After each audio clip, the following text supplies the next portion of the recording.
I was kind of about to say we saved the best for last, but I was afraid I would get assaulted by all the excellent presentations we've had before. And I was also tempted to say that neither Congressman DeLauro or Congressman Reed need any introduction whatsoever. But I've always been haunted by something that Barney Frank said once when he was introduced somewhere, saying, now Barney Frank, who needs no introduction. His response was, just once, I'd like to hear that introduction that people don't think I need. So Rosa DeLauro is a congressman from my hometown in New Haven. She comes from a very strong line of women politicians. Her mom was an alderman in New Haven and is now 103 years old. Rosa's been in Congress since 1991, and before that she was on the staff of Senator Chris Dodd. And I learned by reading her official bio that you're a member of 62 different House caucuses. Got to join them all. Right? So does that, you can't possibly go to 62 House caucus meetings. No. Good. No. Tom Reed, who comes from the Finger Lakes regions of New York, has been in Congress since, I forgot. 2010. Somewhat less service than Rosa DeLauro.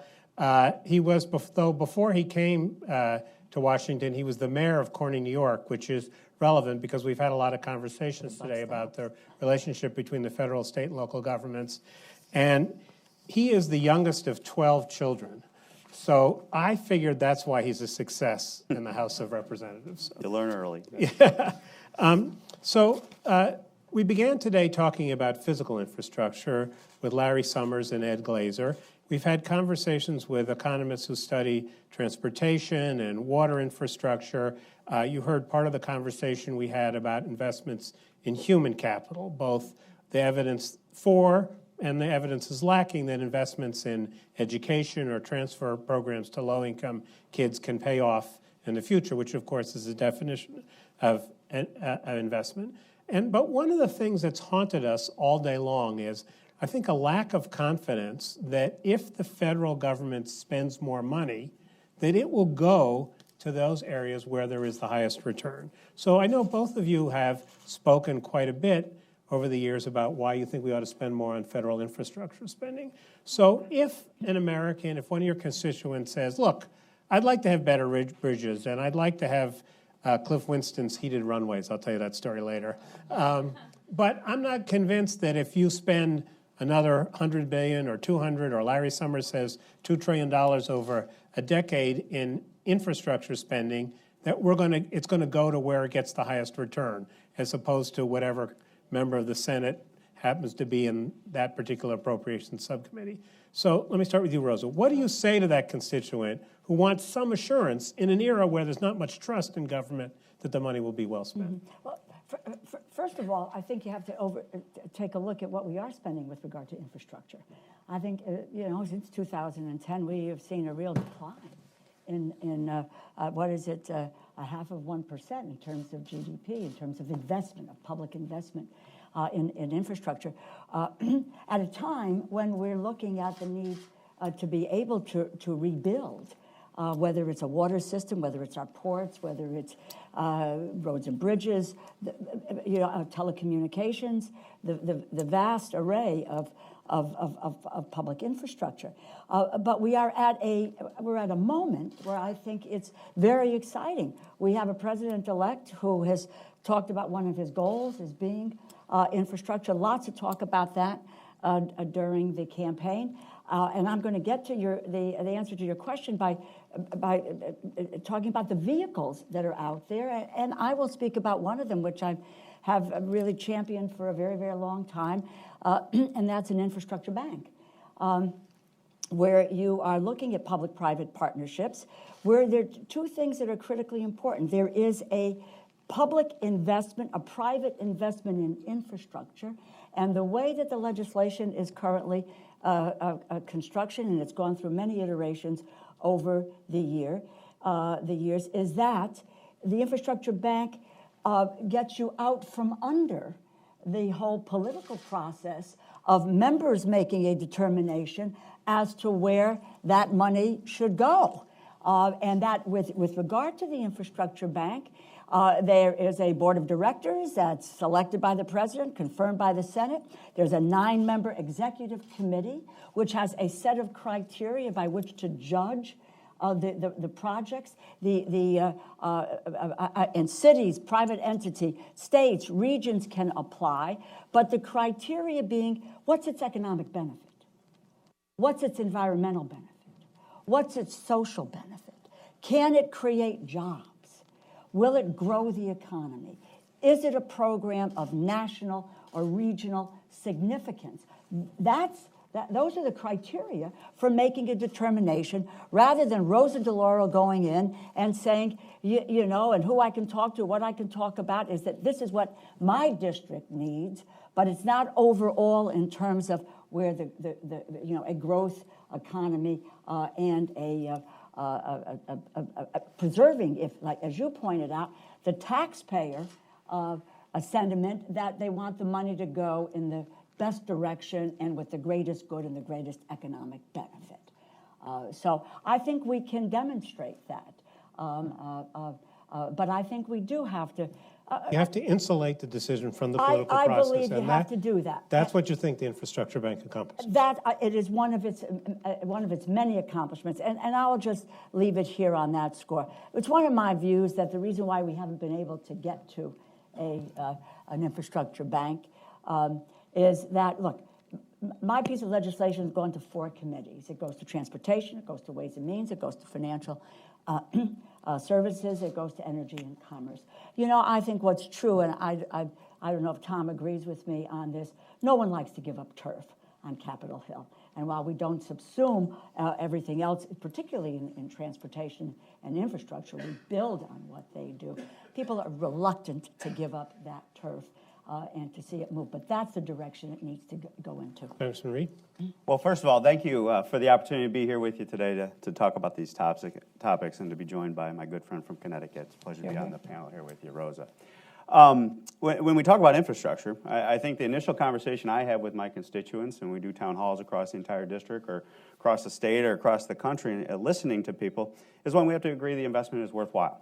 That investing in infrastructure is something that we can all come together and say, you know what, good roads, good water systems, good sewer systems, they lead to a productive environment, they lead to a productive economy where we can grow the economy and make those investments that I think we all agree that that's a priority of an investment.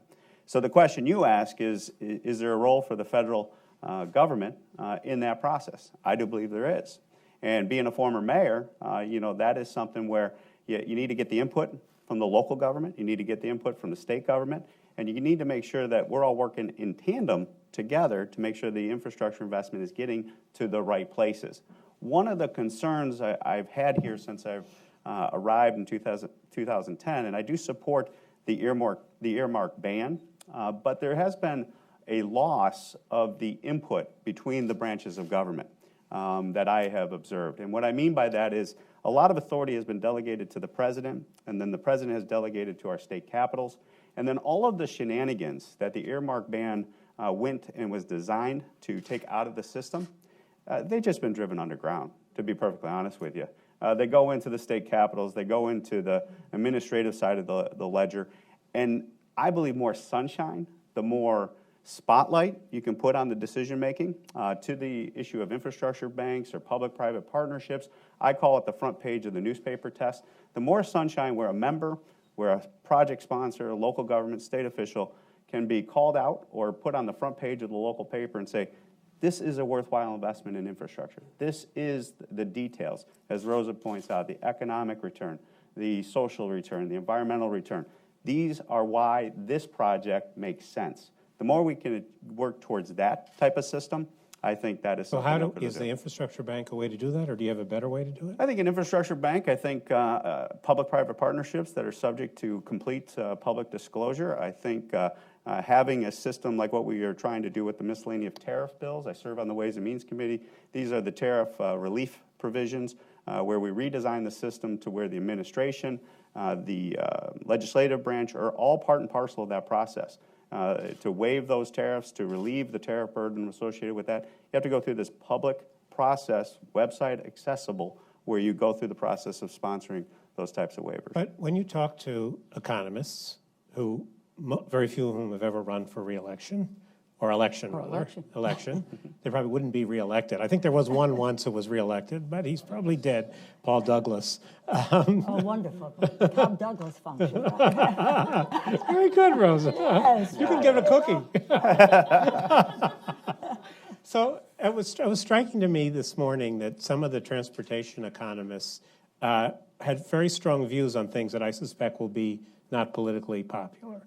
One was, we ought to have higher gas tax, we ought to have user fees. That was one. Two, there seems to be a mantra among transportation economists, which I learned today, which is rail bad, buses good. The idea that buses are a more efficient way to get people around, and they're more flexible than rail, which has proved very costly.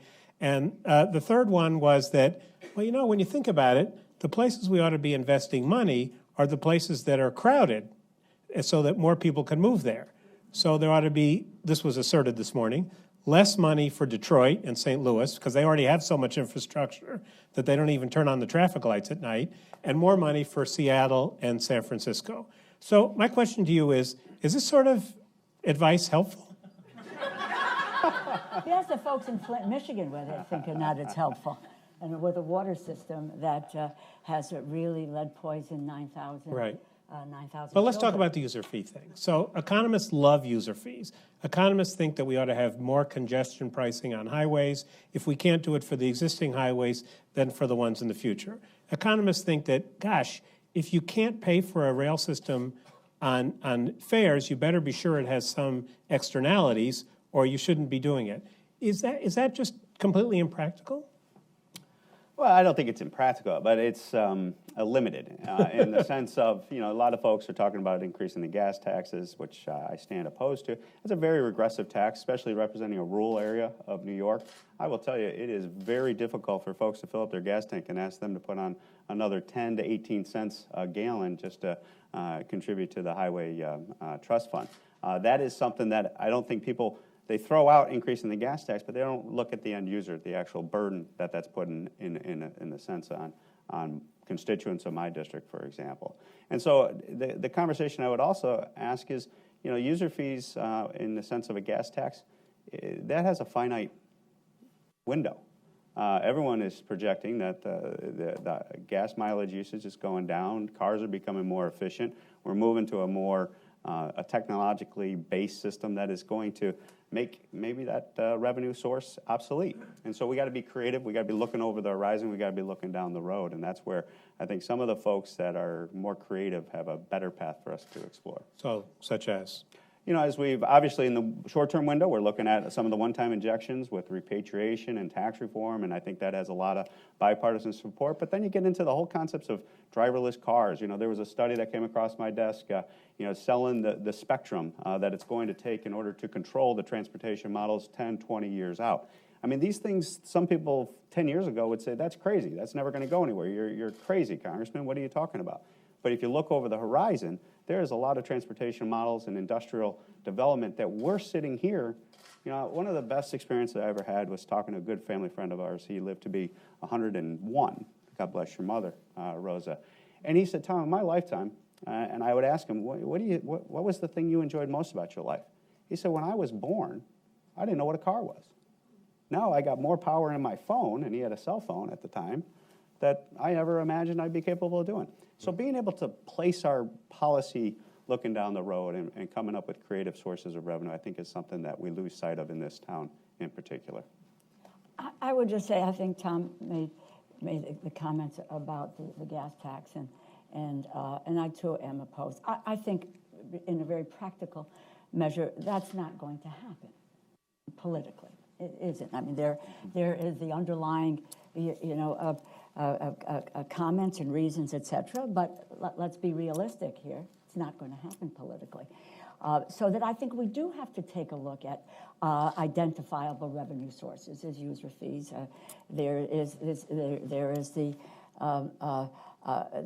are ways in which you can look at trying to creatively finance these efforts. We are not without talent and without ideas in a way to try to move forward if we're serious about moving forward in this way. And that's why, you know, with, but also I believe with regard to the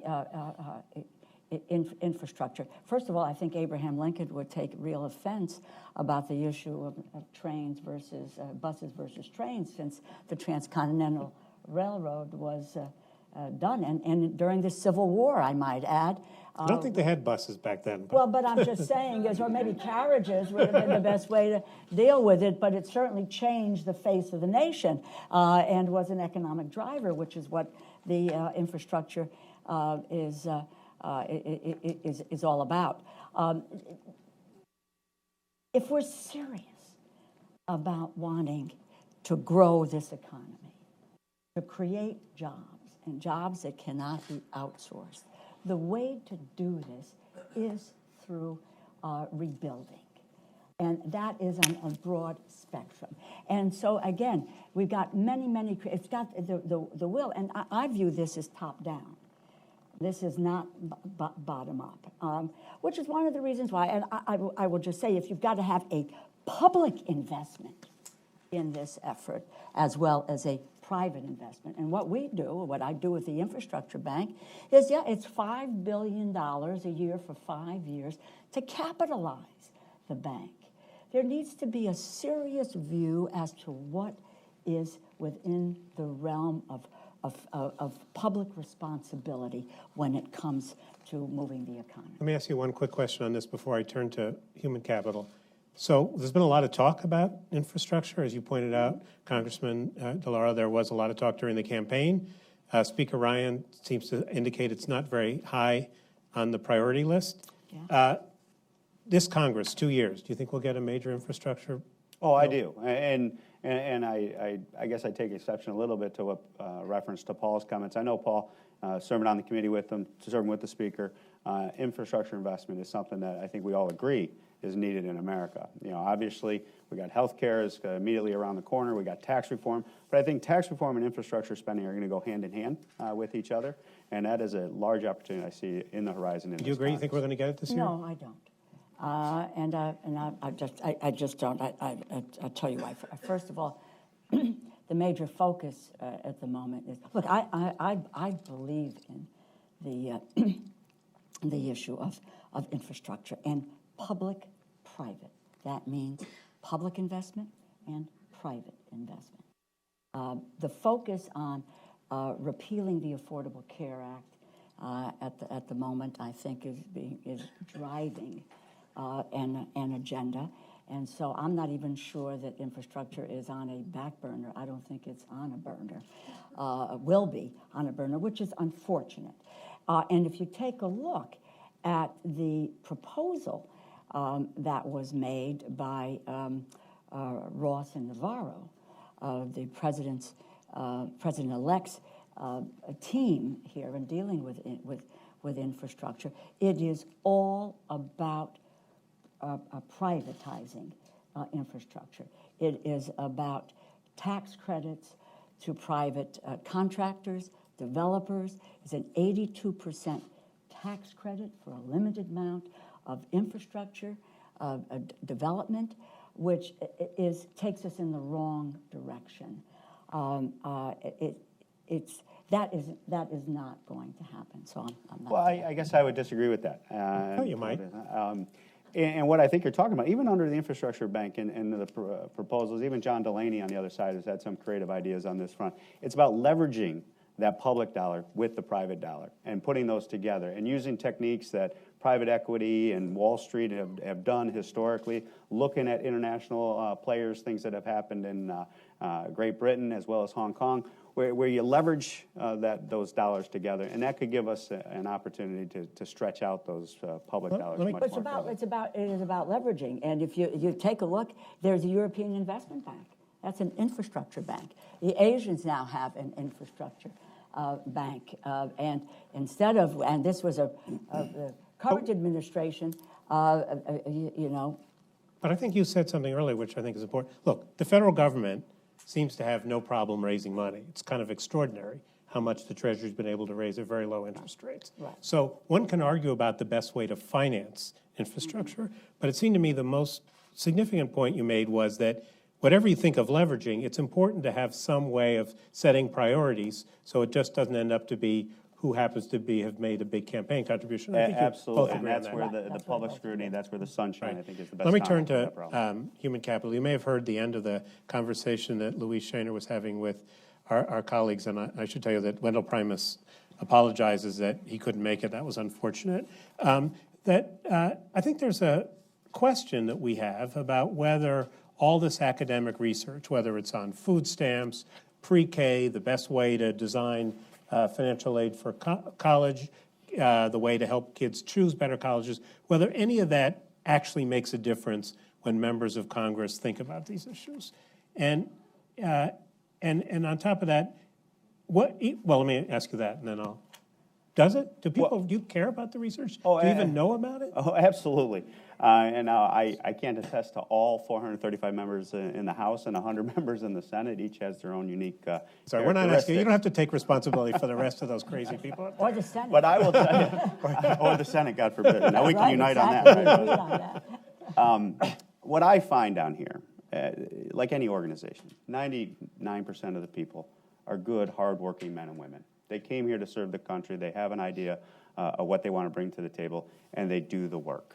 And doing the work means you read the studies, that you actually, stay after hours. You stay, bring the pile home with you, or when you're traveling home, you'll see us on the airplanes, you'll see us on the trains, you'll see me driving back to New York 6 hours each and every way with my staffer who lives in the same town, drives at the same time. Using that time I hope to you're not read driving those and reading the NPR papers at the same time. But I have my chief of staff lives with his family 3 blocks from my house, and it works out really well. It gives me 12 hours each week, and that is some of the time I dedicate to doing that reading. And that is so important. Those are where the reports, that's where the studies. Now, I will tell you, as a member, anybody who knows that walks into my office and makes an argument for a proposal, I'm going to open up the door because I know there's a 180-degree position that can be supported by a study, that could be supported by some type of official position.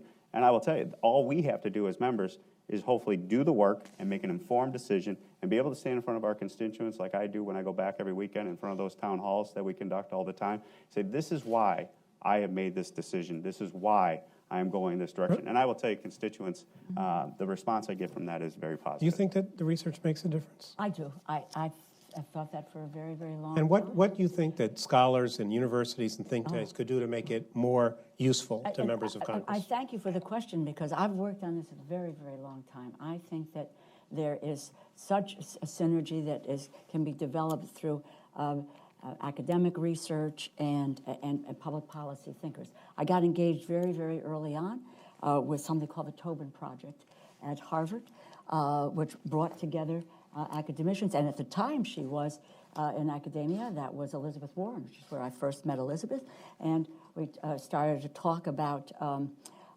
actually in my living room, because I hold public policy gatherings, and David, you have been to them.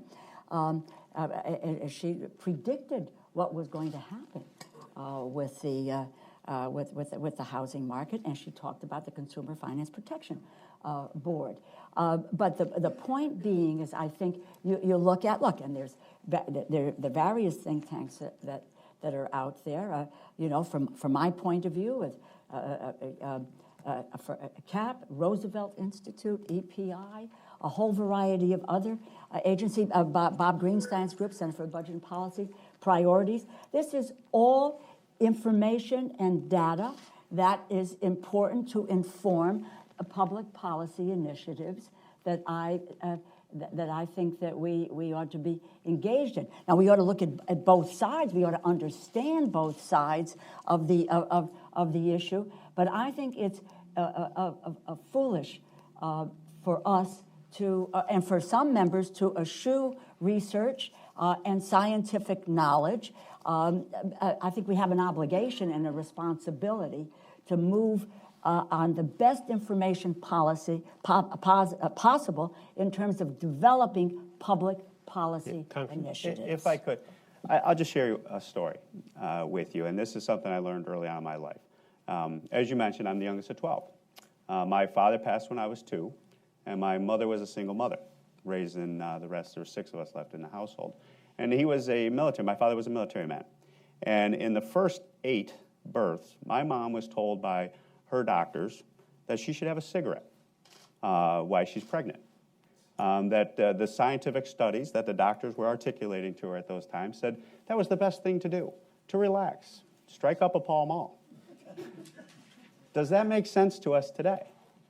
And that story I share because it made sense to me now in the sense of there are studies out there that could potentially be classified like that 20, 30, 40 years from now. So a good, healthy dose of cynicism is good. The old trust but verify was something that was ingrained in me from early on. And being the youngest, I am proud to say she stopped smoking. Well, that's, she didn't have obviously, that but opportunity. I mean, yes, of course. And one has to also ask, is this study funded by cigarette makers or by an independent group? This was the military doctor. But I think that we had a lot of conversation today about there seems to be an evolving body of research.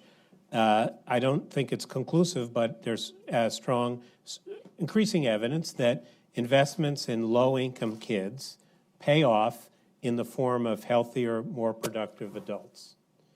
I don't think I'm overstating the academic thing. I don't know what the T statistic is, but and that we know more than we did a decade ago because we've had more exposure to some of these programs and we're getting better at using big data from all sorts of sources. Do you think that if I said that in the Republican caucus that people would say, yeah, you're right, or would they say, oh, you're just one of Bob Greenstein's No, I think what they would say is what I will say to you now is making that investment, is it the cash injection and that therefore more cash guarantees a better outcome? If that's the argument, if that's the pitch to the Republican conference, that's not going to be well received. But if we can invest in this, and it has shown to move the needle this much further. This being a particular program. This being a particular program, and what the investment does, not just giving cash, but what it does that's moved the needle. Because that is still an open question. I listened to the previous panel at length, and I was intrigued by that. The question was, what is the investment doing that's moving the needle to the degree? And that's sometimes lost in the studies. You need to look at the details of it. But let's take a few.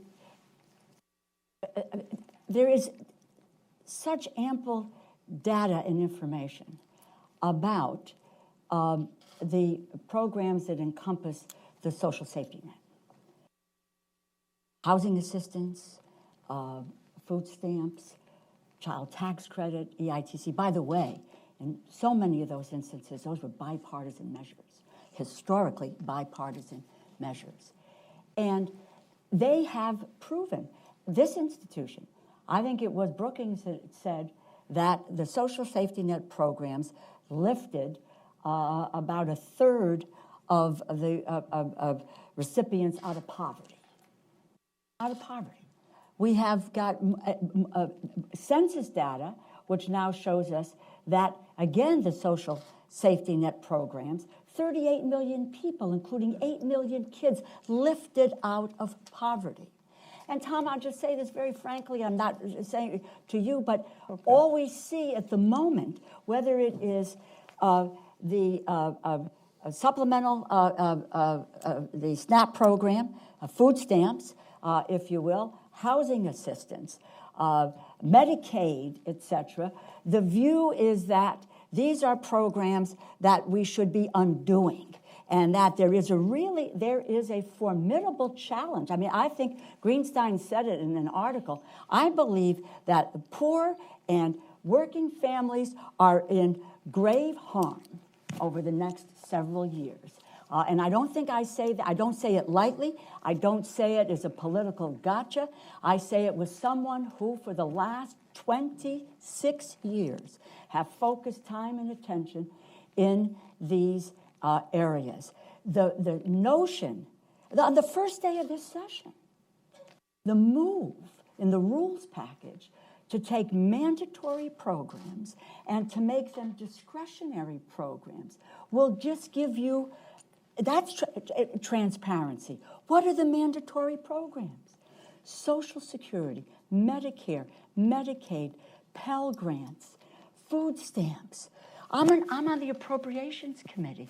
We do not have enough discretionary funding today to fund the programs that are there, and we are behind the curve as a result of sequestration. So don't tell me that the data is there. We can choose to understand it and act on it, or we can ignore it. Understand? The issue that you're raising, Rosa, is a very legitimate issue in the sense that from our perspective, from my perspective, making the investment is one side of the equation. When you have $20 trillion worth of debt, when you have a budget deficit that all economists, all academic studies will tell you is not sustainable on this path. So why not bring more of that mandatory spending? Why not bring more of that into the sunlight? Why not put more sunshine on it to make sure that those precious, hardworking taxpayer dollars are going to the highest and best potential return in our communities and across the country? That is what a fiscal conservative such as myself, when we have this conversation with you, we are willing to make that investment. But we have to make sure that we're not just going to maintain the status quo because it's in mandatory spending or this is the way we have done things for decades. It's time to bring it out. It's time to bring it into the sunshine. And where we can find common ground, I can assure you, folks like Rosa and myself who are committed to having the dialogue, we can find the common ground on the best programs that offer the highest return on the investment we're providing. I can agree on finding common ground on the best return time, but what I can't agree with is why there is no second thought given, and there's thought being given now, to eliminating the estate tax. That is less than 1% of the nation. And first of all, the number now is up to $10 million in an exemption. And now we want to eliminate it, cutting off revenue. But we have now had 17 hearings in the Agriculture Committee on where the fraud, waste, and abuse is in the SNAP program. And they can't find it. They cannot find it. It has about a 3% error rate, where you can go to other programs across the federal spectrum and find such an increase in error rates. It is such a dichotomy. Look, of what should constitute looking at and who ought to be helping I'm saying, to pay the bill. What I would ask, and this is how members who are willing and sincerely committed to finding the common ground, where would you suggest we look to find that inefficient, wasteful program that you've identified? If it's not SNAP, if it's not food stamps, is it Earned Income Tax Credit program? Which again, let me just say this. I would just offer that as a question to get the dialogue going. Why do you not speak to me about tax breaks?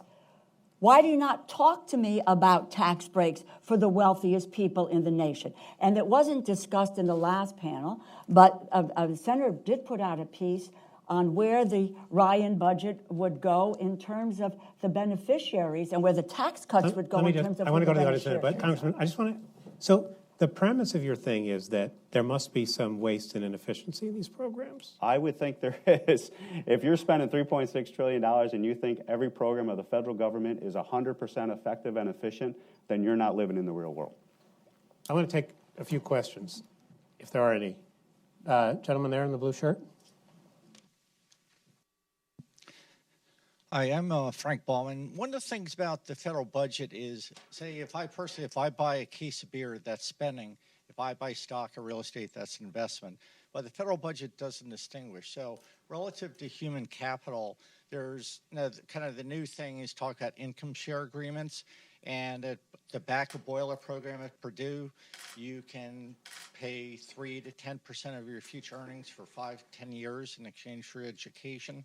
But I think about it, the federal government is actually taking 25% of my earnings for the rest of my life because that's the incremental tax rate I'm paying because I have a college degree. So that, to me, is an awesome investment for the Treasury, but that is not reflected on budget scoring.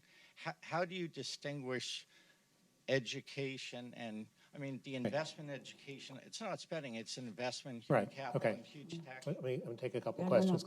Mitzi?